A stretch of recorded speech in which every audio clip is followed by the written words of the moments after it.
You're listening to Imagine Air Theater. These are stories of the world as it might have been, the world as it could be. Sometimes inspiring tales, sometimes cautionary tales. I'm your host, Terry Phillips.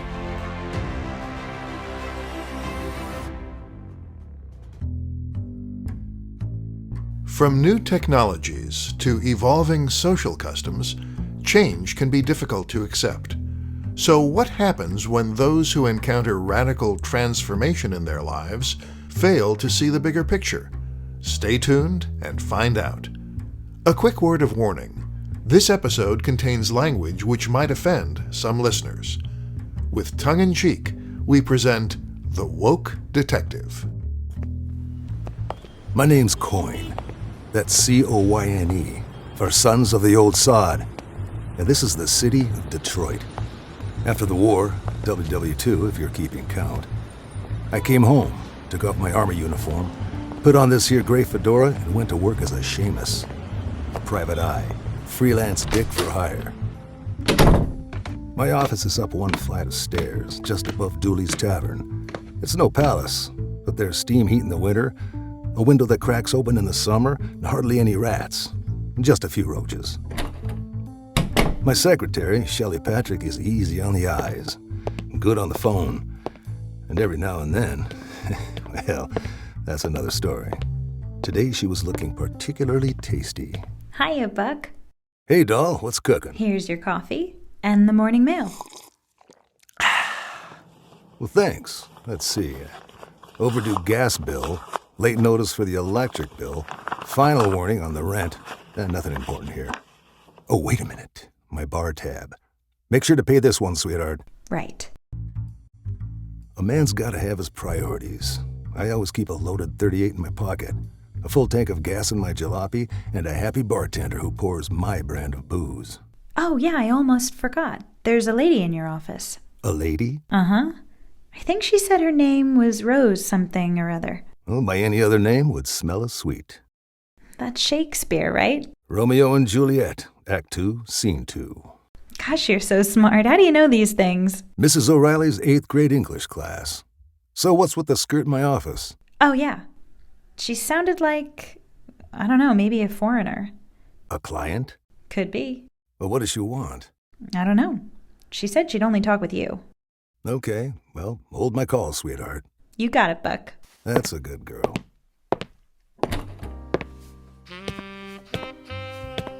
I've seen a lot of dames in my life, but this one was really something special. She reminded me of a Chinese fortune cookie. Sweet, slightly exotic, and when you crack it open, well, you just might get lucky. Mr. Coyne? In the flesh. My name is Rose Lee. Rosalie? No, Rose Lee. Rose, like the flower, and Lee, like Lee. Rose Lee. Oh, so like Gypsy. Roma. Italian? Actually, I was born in Zenovia. Well, that was going to be my next guess. Really? Most people have never heard of it. Well, I am a detective. Even got a genuine Little Orphan Annie decoder ring. A what? Let's start over. I'm pleased to make your acquaintance, Miss Rose Lee. Likewise, I'm sure. Well, what can I do for you, little lady? I have an important package to deliver. So why not go to the post office?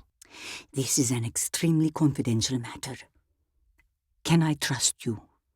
My lips are sealed. What do you need to deliver? Observe, if you please. Rose Lee reached into a leather satchel, pulled out a wooden container about the size of a shoebox.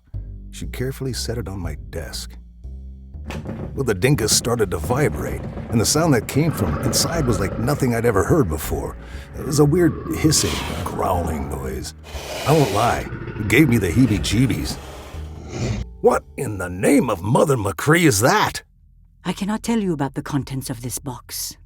Suffice to say that it is a matter of life and death. Well, that sounds pretty melodramatic, and you know this because... I have second sight, clairvoyance, sixth sense. Call it what you will. What, you mean like a fortune teller at the carnival? It is no cheap trick, Mr. Coyne. It is a curse. Much like that pain you have in your feet before a storm. Wait, how did you know that? I know things, Mr. Coyne. Trust me. I must quickly deliver this item to a location in Windsor, Ontario. Ontario? Canada, eh? Precisely. The fate of the entire world depends upon its safe delivery. I am planning to take it there as soon as possible, immediately, today. Okay, where do I come in? My life is in grave danger, Mr. Coyne. There are those who wish to give me grief, to do me harm, to keep me from fulfilling my task. And you know this because of your second sight? As I said, it is a curse, and I have already been threatened. So you want me to... I require the services of a bodyguard. Can you help me, Mr. Coyne? To aid a damsel in distress? And save the world? Sure. I specialize in slaying dragons, and danger is my middle name. Besides, between you, me, and that thing in the box, I could use the cash. Very well. Naturally, you also have an automobile. Naturally, I also do. Excellent. Look at this map, please. I have marked the spot where we must go. All right. Well, we could take the Ambassador Bridge, or the tunnel, whichever you'd prefer. No. Crossing the border in the usual way could lead to, shall we say, complications with the authorities. It would be better to go across the river through the other tunnel. The other tunnel? What other tunnel? It is a special way to go into Canada. I will show you when we get there. All right. Well, normally I get 100 clams a day plus expenses. That's $100 American in advance. That seems fair. But let's see. With the international border crossing, hazardous duty pay, express service at the Chop Chop Speedy Laundry... I understand. Oh, and I might need a new spare tire. Yes, yes. She laid out a bundle of Benjamins that would have made my bookie blush. Not enough to move me into a higher tax bracket, you understand, but still plenty of dough. We must leave right away, Mr. Coyne. But first, may I use your powder room, the privy lavatory? Oh, right. Yeah, the head's at the end of the hall. Charming. You're most kind. Okay, Shelly, we got a case. That foreign lady? Yeah, Rose Lee. Like Gypsy? Yeah, but I think she's from Romania or Zanzibar or something. Oh. Here you go, doll. You can pay all those overdue bills now. Gee, that's swell. And maybe get my back pay, too? Sure thing, sweetheart, if you play your cards right. First, I'm taking a quick trip to Canada. The lady needs an escort to make a special delivery. Very, very hush-hush. Gotta steer clear of crooks and coppers. Canada? Jeepers, I hope it won't be dangerous, Buck. Baby, the day my heap can't outrun a Mountie or a mobster. But I guess you can never be too sure about those Canucks. Anyway, don't worry your pretty little blonde head, doll. As long as I have old Roscoe here, I'll be fine. Scout's honor. And when I get back, we'll go down to Dooley's for a nice steak dinner. Gee, that'd be aces. Well, I shouldn't be gone too long, but just in case, you better cancel all my appointments for the rest of the day. But you don't have any appointments today. Well, then that should make it easier. Oh, right. I guess so. Certainly. Meanwhile, you just rest those gorgeous gams and hold down the fort. Now give me a little sugar. For luck. Oh, you're such a bad boy. Ain't I, though? Well, I got my pre-war Chevrolet Coupe out of the garage. She needed a paint job, and the retreads were not long for this world. But overall, the buggy was still in pretty good shape. It got great pickup and almost 12 miles to a gallon of ethyl. I never figured out who Ethel is, but she sure works for me. We started motoring out of the city along the Detroit River. That early in the day, traffic was light. As light as Liberace's loafers. The weather was perfect, too. As perfect as the puckered pink lips of a prepubescent princess. Rose Lee directed me past the bridge and the tunnel. As we approached Old Fort Wayne, she had me turn off the main road. The customer is always right, so still I had the strange, familiar feeling that someone was following us. I kept glancing in the rearview mirror. If there was a jabroni on my tail, he was good because I couldn't spot him. As it turned out, I wasn't being followed at all. It was an ambush.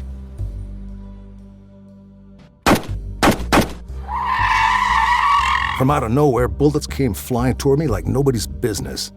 I pulled off the road and parked behind the biggest oak tree I could find. "Get down, Rose!" She hunkered down on the car's front seat. I jumped out of my Chevy and got ready to return fire. Near as I could tell, there was only one gunsel in the other car. A black DeSoto hardtop sedan parked about 50 yards away. He was armed with a small caliber rifle that sounded like a howitzer. Who the hell is that guy? It's Ned Newman. You know him? He is the one who has been threatening me. Why? He is trying to stop me. It's a long story. Give me the lizard, Coyne. Forget about it, Newman. She's never getting into that tunnel. Bet me.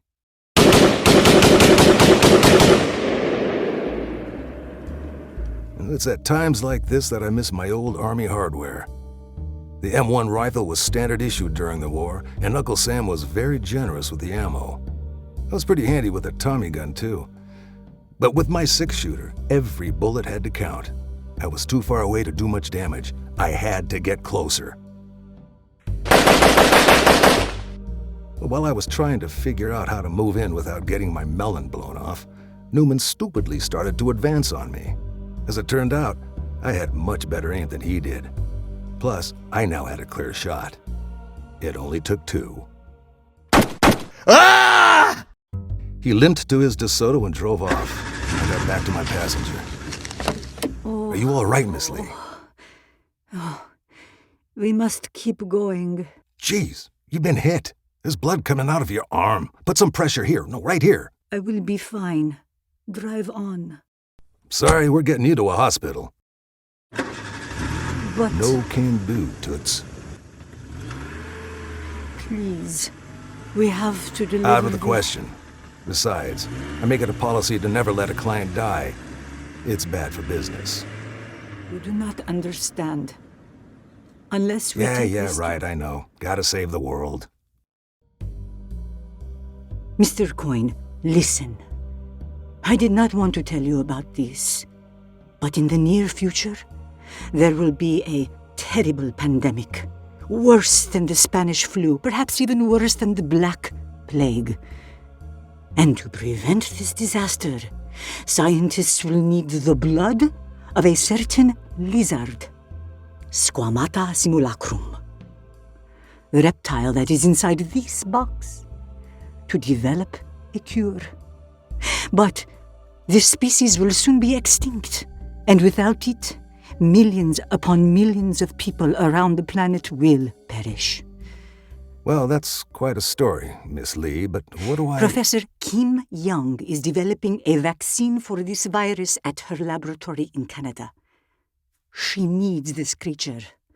I don't get it. She's working on a cure now for something that won't happen until... Believe me, Mr. Coyne, it is all genuine, just as I have told you. The real deal. Well, if you say so, lady, but I still need to get you to a medic. In that case, you must deliver the box to Dr. Young. Fortunately, Henry Ford Hospital was not far. Along the way, Rosalie explained about the other tunnel. It ran parallel to Fort Wayne's perimeter, mostly submerged and camouflaged. She said the entrance was only visible at certain times of the day, a neat trick to keep up busybodies. And it took a special key to unlock the door, but I've already said too much. Anyway, I left my injured client with a nice emergency room nurse, and I promised to come back after delivering the box. I made it to the tunnel just before noon, in time to open the entrance and drive in. The steel door automatically closed behind me. And suddenly, it got very dark inside. Dark as blackstrap molasses at midnight in Memphis. It was like being in a mine shaft or a total eclipse of the sun. Why, I couldn't see past the end of a 2-bit metaphor. How do I put this? It was dark. I turned on my headlights and crept forward. As I headed under the river, my windshield started to get wet, And I knew that wasn't rain, brother. It was pretty obvious to me that this other tunnel had sprung a leak, but there was no going back. Besides, it was too narrow to turn around, so I hit the wiper switch and the gas. A few minutes later, a door at the other end of the tunnel opened into daylight. I drove out and stopped. When my eyes finally adjusted to the brightness, I checked my watch. How was it 2 o'clock already? Something was screwy. But what I didn't know then was that more than a couple of hours had passed. A lot more. I checked the package on the seat next to me. It was still making those funny noises, so the lizard was still alive. I put my Chevy in gear and headed toward the X on Rosely's map. There wasn't much traffic. The one car I did see looked unfamiliar, with strange bright colors and a sleek design. A few minutes later, I found the address. To my surprise, it was an abandoned rock quarry on the river's edge. A single building was way off in the distance along the gravel road, partly obscured by a rust-colored fence. It was large, boxy, and metallic. The walls looked like solid aluminum with shiny black tiles on the roof, and a little radar dish attached to one of the walls. It reminded me of something on a Buck Rogers. I got out of my car. There wasn't a soul in sight. I walked up to the front door. No answer. Was I chasing a wild goose? Something sure smelled foul, and my schnoz never steers me wrong. I ankled around to the rear of the building. No other doors in sight. The second-story windows were too high to see through, and much too high to reach. I needed something to stand on. There were no ladders. But then, voila, an old oil drum. I rolled the thing closer and stood it up next to the building. A little wobbly, sure, but good enough. I climbed on top, barely reached a windowsill, pulled myself a little higher and higher. There, I started to look inside when suddenly an ear-piercing noise and the glare of a million suns made me lose my balance and fall. But before hitting the ground, I couldn't believe what I saw. And who were all those people running toward me now? Oh, my aching head. I'm sorry, Dr. Young. We just stepped away from the monitors for a moment. Never mind. But who is this stranger in the odd clothes? I don't know. He must have driven here in that antique automobile. Oh. Perhaps just some lost soul? Maybe. But with all our new security concerns, you don't suppose... It's possible. All right, Dr. Buru, let's just assess the situation before deciding what to do with him. Have the others go back to work. Yes, Dr. Young. Okay, people, we got this. Let's get back to work. Oh, my head. Sir, are you injured? I don't know. I don't think so. What is your name? Coyne. Coyne. Yeah, Buck Coyne. Gumshoe for hire. Gumshoe? Why are you here, Mr. Coyne? Well, I was what you might call chaperoning this pinup. A real looker. 36, 24, 36. You know what I mean? Not really. Sorry, I must be a little woozy. You'll never believe what I thought I saw through that window. That's all right. Just relax. Everything will be okay. And who are you? I am Dr. Young. This is my associate, Dr. Buru. Doctors? Is this some kind of a hospital? Not exactly. I'm the lab director here. You're in charge? A dame? Mr. Coyne, please. Wait a minute. Did you say Dr. Young? That's correct. Kim Young. Well, you're the one I'm looking for. But I thought Kim Young would be some old egghead with a beard and a large... You are looking for me.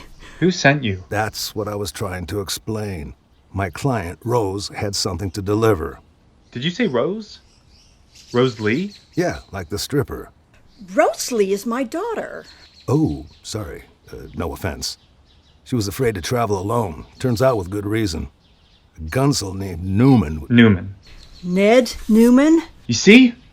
I told you he was dangerous. You know that mug? Ned Newman is, or rather was, one of the colleagues who seems to have betrayed us. We suspect he had ulterior motives. Probably taken bribes. You were right to fire him. But where is Rose? Is she all right? Well, I had to take her to a hospital in Detroit. Newman shot her. Shot her? Yeah, but I think she'll be okay. Got hit in the arm. She's been shot? No, just a flesh wound. That tomato took it like a trooper, cool as a cucumber. But she still needed to be patched up. Oh, my God. So that's why you're here. Mr. Coyne, where is the specimen? The what? Reptilia. I don't get you. Rose was supposed to bring back a certain creature which we need for our research. Oh, right. The thing in the box. I left it in my crate. In your what? The Chevy. My car. Oh, yes. We saw your vehicle. Yeah, that's what I just said. You people ain't too hep. I thought I was the one who got hit in the nut. The lizard, Mr. Coyne? Natch, right this way, folks. Say, what were all those things I saw through that window? I'm not sure what you mean, Mr. Coyne. Maybe you were imagining things? You did hit your head, after all. You're not just whistling Dixie. It's still killing me. Perhaps you should come inside and rest for a bit. Good idea, Doc. John, let's make sure our guest does not see too much. Certainly, Doctor. Here you go. I'd be careful with that thing. From what your daughter said, it might be dangerous. Indeed. You have performed a very important service. We are very grateful for... Oh, my head. Steady, Mr. Coyne. I guess I was starting to... Could I maybe... John, let's help him into the lobby. That should be fairly safe. I agree. Can you walk this way, Mr. Coyne? Yeah, We'll help you. thanks.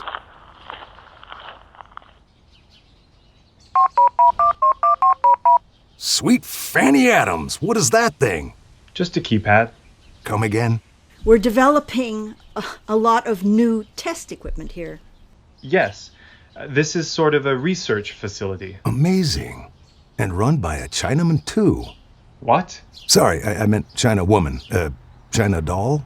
Stop saying that. It's insulting. Oh, come on. I had no idea that you Orientals were so touchy. We prefer the term Asian, sir.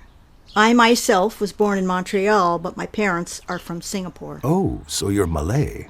I fought in the Pacific, you know. Helped drive the Jays out of there. What did you say?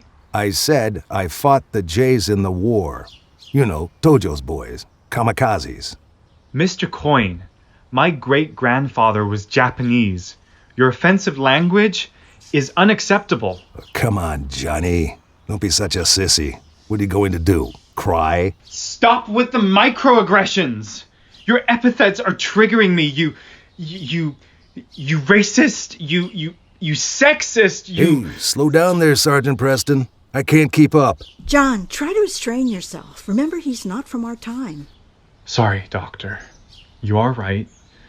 It's just... Keep your panties on, sister. I'm not trying to pick a fight. We understand. Please come inside. Yeah, okay. Maybe it was that whack on my head or the thin air in Canada. I felt so woozy. Everything inside this building was bright and colorful, almost like in a movie. All the furniture looked like it was made out of rubber or plastic. And there was this whatchamacallit on the wall, a black box with lighted red numbers. What's this doohickey that says 1530? You mean the clock? Oh, a clock. Nice. How does it work? All in good time. Good time. Funny. He's funny. Say, is that thing right? My watch is way off. Maybe it needs a new battery. Battery? This guy's a real riot. Yes, John likes to make jokes. Can I offer you a beverage, Mr. Coyne? Well, I could use a drink. Whiskey neat. Single malt if you have it. I'll get you a bottle of water. You still have prohibition up here? Most of Canada repealed the temperance laws long ago. What kind of crazy bottle is this? It's soft and squishy. Another one of our experiments. How's your head, Mr. Coyne? Would you like an aspirin or maybe some Tylenol? Tile of what? John? Oh, sorry. That's a brand you probably don't have in America yet. As we said, this is an experimental laboratory. Much of our work is secret. Government stuff, huh? Under wraps. On the QT. Like those little televisions and the flat typewriters that I saw up there through that window. That's right. You're sure Rose was not badly injured? Nah. Well, they had to take a slug out of her arm, but she's in good hands. The best hospital in Detroit. That's a relief. Look, I know what's going on here. You do? Yeah. Rose told me about the pandemic. Oh, yes, of course. That's why you needed the lizard. But why would you send her on such a dangerous assignment? My daughter volunteered. She's one of the few herpetologists with the expertise to find and bring back this particular species. The Squamata simulacrum. The lizard. Exactly. And she can be trusted to keep our secrets. Can you? Don't worry. I can keep my mouth shut. Mum's the word, like in Henry VI. You certainly know your Shakespeare. Mrs. O'Reilly's 8th grade... Excuse me. I must take this. That's when I saw something straight out of the comic strips. He pulled back his sleeve, and there it was. A Dick Tracy two-way wrist radio. I never thought I'd live to see the day. Our Zoom meeting has been canceled today. Yes, I'll Uber home. Okay, bye. A telephone, right? Well, I'll be a monkey's uncle. No offense. Where did you get that? From the Apple Store. The greengrocer sells telephones? Next thing I know, he'll show me a time machine. Maybe, someday. I didn't hit my head that hard, lady. Well, it seems as if you're feeling better, Mr. Coyne. Let's help you get back home. Thanks, Doc, but I think I'll take the bridge this time. No. Definitely not. Why? What's the problem? You must return the same way you came here. For security reasons. Yeah, about that. I've lived in Detroit all my life, but I never heard about this other border crossing. It's part of our government work. Top secret? Sure, got it. I'm a tomb. Thank you. John will accompany you to the tunnel. Okay. Well, thanks for the water. Can I keep this funny bottle? No? Okay. Anyway, good luck with your science projects. Right this way. That's a nice antique you're driving, Mr. Coyne. Antique? Come on, it's not that old. I meant it's a classic. I saw one at the Toronto Car Show in 2020. Wait, when? When I was 20 years old. But yours could use a bit of paint. Well, I bought it before the war, just got back, so... You Americans have fought in so many wars. But probably won't be any more, now that we have the bomb. You and everybody else. Careful, John. Travel safely, and thank you again for helping us. I know the world will be better for it. So long, Doc. And with that, we were off. John Buru then showed me a shortcut to get back to the tunnel. Turn left at the next corner. Got it. You said that you're a veteran? Yep, like my old man before me. I appreciate your service, but there's something I must tell you. Oh? Our work here is not only meant to help prevent a global health crisis. You said there probably won't be another war here because of the atom bomb. The ultimate weapon? Not necessarily. Have you ever heard of biological weapons? No. Well, you remember mustard gas. As ghastly as that was, countries are already developing arsenals using incurable diseases as arms. In our laboratory, we are trying to save lives. That lizard you delivered might prevent millions from dying horribly in the next world war. But there are forces who oppose our work. Guys like Newman? Precisely. There are always those who take advantage of any crisis. Well, what's his motive, anyway? What else? Money. Well, here we are. To quote the bard, once more into the breach. Be careful, Mr. Coyne. Thanks for the warning. By the way, there's something you should know, Dr. Buru. What's that? This other tunnel of yours? Yes? It leaks. John Buru unlocked the door to the secret passageway under the river. Just like before, the door closed behind me. Like before, it was dark and wet inside. I got all the way through to the other end. And when I got out into the warm, wonderful daylight again, I breathed a sigh of relief. In the good old USA. It looked like I'd still make my dinner date with Shelly. Well, of course, first I had to stop by the hospital and check on Rose Lee. A promise is a promise. But wouldn't you know it, nothing is ever that simple. Welcome back to America, Coyne. Newman! How was your little trip? You're too late. I already delivered the strata, I already delivered the lizard. It's all over. That's what you think. I'm going back through the tunnel, and I'll stop the project on that side. You're insane. I have the girl. What? Miss Lee, are you all right? Yes, I'm okay. Throw out the key. Nothing doing. I'm not gonna give you the key. Do it, or I'll kill you, and then I'll kill the girl. I was in a jam and Newman knew it. He had me boxed in. I couldn't get past him, but I still had the key to the tunnel. It was a Mexican standoff, although John Buru probably would have preferred stalemate. Then I had an idea. Okay, Newman. Look, I'll open the tunnel. You can go in, but the girl stays here with me. Take it or leave it. Don't do it, Buck! Shut up. Well, it was a long shot, but it was the only way I could think of to protect my client. And hopefully, Newman would not get back to Canada in time to stop the project. All right, Coyne. Throw out your gun. First, release the girl. Get going. Go on, beat it, before I change my mind. You are an evil little man. Rose walked briskly toward me. Hold it. Okay, that's far enough. Now throw out your gun, or she gets it in the back. Well, I hated to do it, but I tossed my Smith & Wesson onto the road, well past Rose Lee. She ran into my arms. At that same moment, Newman walked toward us. He was holding the rifle. We stood no more than 10 feet apart on either side of the tunnel door. It looked bad, but I still had another card to play. Stop right there, Newman.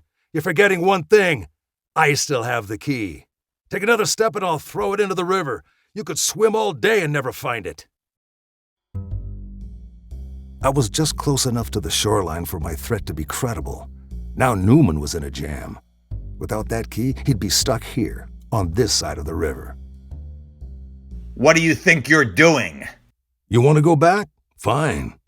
Put down that rifle. I'll open the tunnel door. You can walk to Canada.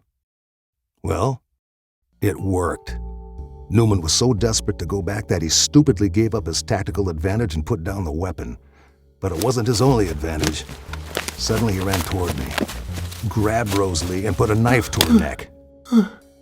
Open it. Open it. I had no choice. I used the key to open the door, but little did we know that Rose stashed an ace up her sleeve. She elbowed Newman in the ribs with her good arm. Newman dropped the knife. She ran back to me as he dove for the tunnel. Unfortunately for him, the door was already starting to close again. He got halfway through the entrance when it snapped shut, trapping him like a giant rat. One moment he was there, the next, he simply disappeared. But I knew nobody could have survived being crushed by that steel door. Jeepers creepers, Buck. Is Newman dead? Well, Shelly, he must have cashed in his chips. But we'll never know for sure, because when we opened the tunnel door again, there was nothing there. It's like he never existed. Gosh. And what happened to Miss Lee? Well, Rose decided to walk back to Canada. It was only half a mile under the river. She waded in, turned around and waved goodbye. As far as I know, she's in Canada with her mom right now. And the tunnel? Probably closed forever. I figure it wasn't going to last long. It leaked like a second-hand umbrella. Anyway, Rose took the key with her. Without that, well, I guess it's one mystery I'll never solve. Hey, Coyne. Are you and the bimbo going to sit here flapping your gums all night, or do you want to order something? Watch your language, Mick. Shelly is no bimbo. She's a lady. Well, that's mighty white of you, boyo. Going a little limp in the wrist, are we? Sounds to me like someone's not much of a gentleman. It's also very racist and sexist and homophobic. Homo what? Maybe you should spend some time in Canada, eh? Learn the modern way to treat people. The modern way? What modern way? Don't be such a Neanderthal, my friend. Show a little respect. Yeah, Mick. Show a little respect. Why, I had to... You... Ah, so's your old man. Buck Coyne, a man very much of his own time, was given an unusual glimpse into the future. Did it awaken him? Make him a better person? What does it take to achieve genuine transformation? For an answer, we go once more to William Shakespeare. In the classic tragedy of Othello, his antagonist, Iago, advises, "Patience, I say, your mind perhaps may change." Words of wisdom in this or any other time. You've been listening to Imagine Air Theater. Today's episode, The Woke Detective, featured William Jones as Buck Coyne, Amy-Helene Carlson as Shelly Patrick, Christine Kludjian as Rose Lee, John Erysian as Ned Newman, Chris Tilley as John Buru, Sharon Iwai as Kim Young, and Paul Messenger as Mick the bartender. Script consultant Mark Boyce, sound engineer Scott Holst, story editor Genese Phillips. Our theme song comes from Roman Senek, with special music by Kevin MacLeod, promoted by Mr. Snooze.